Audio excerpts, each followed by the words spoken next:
شب که بار اول تو را دیدم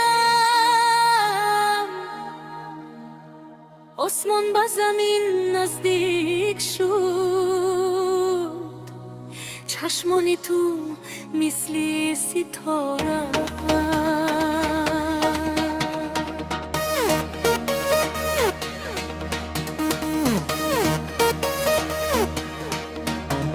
صدای قدم هایت آرام بود، لیک در قلبم تلفن برخاست، نامی تو در لبهایم ماند، گویا دعای کی قبول گشت. من تنها بودم میانی مردم، اما تنهایی مرا نمیخواست. با یک تبسم، با یک نگاه، رنهده در دلم میشکفتند. فهمیدم عشق نم است، اک میشود.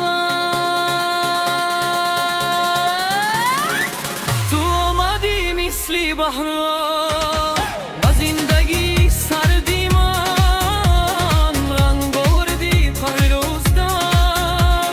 دم تو دک با باران زیبا، شبها دیگر ترس ندارم. دستت اگر در دستم باشد، ما ساعتها را نمیشماره.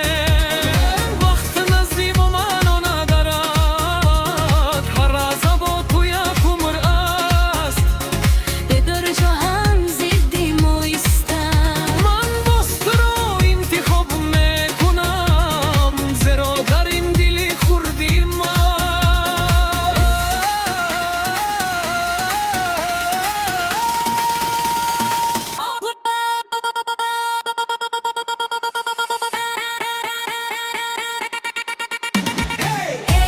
عشقی من آرزوی چمم و تو زندگی آهنگ است، نامی تو در ارتقش دیم.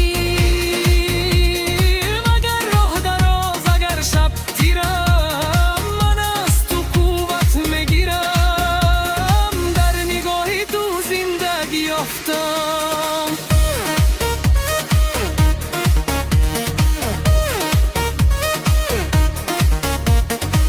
بعضا خاموش میشویم هر دو، اما خاموشی سخن دارد. نگاهی کی با من میکنی؟ من از گذشتم گریزم، زیرا تو امروزم را ساختی. زخمایی که داشتم، اگر اشک به چشمت آید، من ابر میشوم برایت. اگر خسته شوی از راه، عشق تنها سخن نیست، عشق ایستادن است، ماندن است، بام پیش شدن.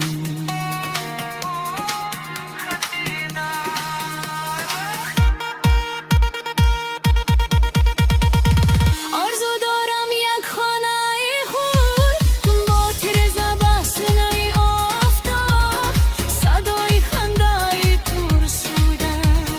مامهای ما را یک تو نویسند در صحیفه تقدیر، هر کسی بخواند.